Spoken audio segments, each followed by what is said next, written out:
وختي ولوستله چې ریاضي د ریاضت څخه اخیستل شوې معنی زحمتکشي یا زیار ایستل دی په اصطلاح کې هغه علم دی چې طبیعت قوانین د فورمول په شکل وړاندې کوي. طبیعت قوانین د فورمول په شکل وړاندې کوي څه معنی؟ مقصد تاسو پوهېږئ چې موږ په مادي محیط کې ژوند کوو، دلته چې هر شی دی ټول ماده ده او هره ماده حرکت لري. ځینې مادې خپله حرکت کوي، ځینې مادې د بلې مادې په کومک باندې شی کېږي حرکت کېږي او حرکت راځي. د مادو حرکت ترمنځ یو تفاوت موجود دی. طبیعت دا قانون دی چې هر ماده حرکت لري او د حرکت ترمنځ یو تفاوت موجود دی. تفاوت دا ځینې مادو حرکت تیز دی، ځینې سلو دی. دا تیزوالی او سلووالی د څه شي پورې اړه لري؟ چټکتیا سرعت.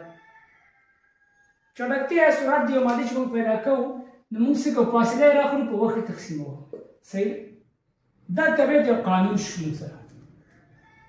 دا قانون څه وخت مفهوم لري؟ چې کله دغه ریاضیکي اصول مراعات شي او چې کله ریاضیکي اصول ترې مراعات نه شي، ترې ویستل شي، یو مفهوم دی. فرض مثال تقسیم مساوات ټول مې ترې لرې کړل، د دې مفهوم څه شو؟ هیڅ معنا نه ورکېده، بې معنا شو. په دې ترتیب ویل کېږي چې د طبیعت هر قانون چې وي، هر قانون چې وي، هر قانون دا څه کېږي؟ فورمول بندي کېږي. د چا په واسطه باندې؟ د ریاضي په واسطه باندې. او د طبیعي علومو لپاره ریاضي د یو سکیلت حیثیت لري. که د ټولو طبیعي علومو نه ریاضي وویستل شي، طبیعي علوم معنا حس ده، بې معنا بې مفهومه دي. پوهېږئ تاسو چې په کلاس کې یا په صنف کې هغه شاګرد ډېر لایق کوي یا ډېر پوهېږي په ټولو مضامینو کې جګې نمرې اخلي چې هغه په ریاضي کې وارد وي، په ریاضي باندې پوهېږي. او د ریاضي اکثره خلک چې ډېر بانظمه دي. ریاضي زده کول نه ځینې خلک وایي چې ولا ریاضي زموږ نه زده کېږي. د ریاضي نه زده کړه دا غلطه خبره ده، ځکه تاسو پوهېږئ چې هر ماشوم هر څوک کولی شي ریاضي زده کړي.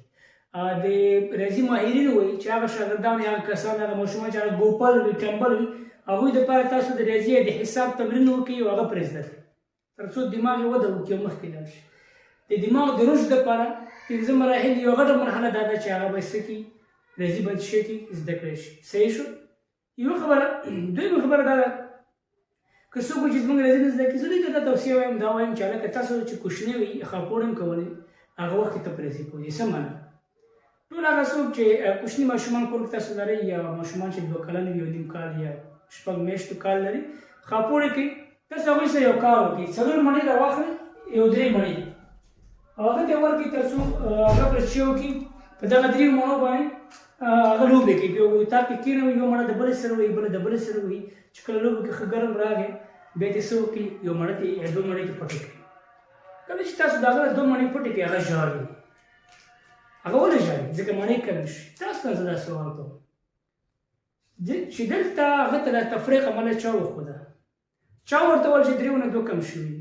چا ورته وویل چې دا 3؟ معنا دا ده چې د ماشومتوب نه انسان په ریاضي پوهېږي.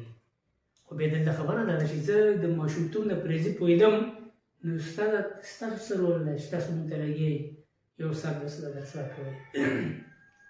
د استاد رول دا ده، وظیفه دا ده چې هغه ریاضي چې ستا دماغ کې ثبت ده، د هغې د ظاهرولو قدرت، توانۍ، محیط کې د هغې د استعمال طریقه، د هغې نه استفاده کول، دا درته وښایي څنګه ته کولی شې ریاضي ظاهره کړې. دغه توانۍ درکول د چا کار دی؟ د ریاضي د استاد کار. اوسنۍ ساینسي څېړنې وایي چې هغه حیوانات چې هغه اهلي دي، انسان یې په کور کې ساتي، هغه هم تقریبا شمار کولی شي انسان د دماغ کې نږدې دي، هغه هم په ریاضي پوهېږي. دلیل دا و تاسو کور کې وزه یا هغه لرئ میږه، وزه، دغه وزه تاسو یو اطاق په یو کونج کې 5 جوار وږي واچوئ، بل کې 10-15 یو ډېری واچوئ، د وزه راخوشې کړئ د اطاق ته. دا کوم وږو طرف ته ځي؟ د جوارو کوم طرف ته ځي؟ کوم ځای چې ډېر وي هغه طرف ته منډه کوي. معنا دا شو چې دغه ډېروالی جمع مړی ده. دی په دماغ کې شمار چې دغه ډېر دي، دا لږ دي. همدې ترتیب باندې اوسنۍ څېړنې وایي چې هغه څوک چې په ریاضي پوهېږي، هغې دماغ یا د سر درد به کم وي، ځکه د هغوی دماغ ته اکسیجن زر رسېږي، سر درد به کم وي. خلاصه دا چې ریاضي یو غټ باز دی، که په دې وغږېږو ډېر ټایم به واخلي، څه وخت منځته راغلی، څه قصې، دا ټول ډېرې خبرې په دې کې شته. خو دا ډول چې موږ مکتب کې ریاضي وایو، 2 ډوله ریاضي لري. ریاضي په 2 قسمه ده، یو ته ویل کېږي محاسبوي ریاضي او بل ته ویل کېږي ترسیمي ریاضي. څه شی؟ ترسیمي ریاضي. محاسبوي ریاضي په 2 قسمه ده، یو حساب دی او بل شی دی الجبر.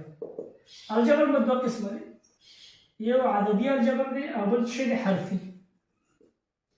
ترسیمي راځي په دوه ډوله ده، مثلثات دي او دویم باب چې هندسه. هندسه چې کله په مکتب کې لولو څلور ډوله هندسه موږ لرو، یو مسطح هندسه ده، بل تحلیلي ده، بل فضایي هندسه ده، درېیمه ده، او څلورمه ده چې ترسیمي ده. دغه درې کټګورۍ هندسه چې کوم د درې د مکتب کې لوستل کېږي، ولې دغه ترسیمي نه لوستل کېږي. دا وروسته انشاءالله بیا په انجینرۍ کې او یا پوهنتون ته لاړې په هغه کې لولئ. په ساینس پوهنځي راځي څنګه کې صحیح شو، حرفي راځي دا ځان سره واخلئ. مسطح هندسه د اول صنف د څلورم صنف نه تر اوومه پورې لوستل کېږي، تر نهمه پورې، چې په اتم صنف راځي کې اووم فصل چې کوم دی هغه فضایي هندسه ده، په یولسم کې دویم فصل فضایي هندسه ده، تحلیلي په لسم او په یولسم کې ده.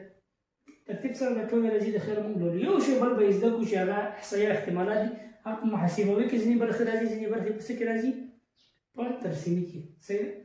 دا ځان سره واخلئ. ښه چې ولیکل شو پاک. اولنۍ برخه د محاسبوي راځي هغه چې دی حساب دی. څه دی؟ حساب. حساب څه ته ویل کېږي؟ حساب په لغت کې شمېرل ګڼل ته ویل کېږي. په اصطلاح کې هغه علم دی چې هغه د معلوم عددو په واسطه نامعلوم عدد شی کې پیدا کوي. که داسې ووایو د څلورګونو عملیو تطبیق ته په ټولو حسابي اجزاو باندې څه ویل کېږي؟ حساب. څلورګونو عملیو تطبیق ته په ټولو حسابي اجزاو باندې حساب وایي. حسابي اجزاوې څه دي؟ حسابي اجزاوې اولنی شی چې دی هغه عدد دی. څه دی؟ عدد. عدد څه ته ویل کېږي؟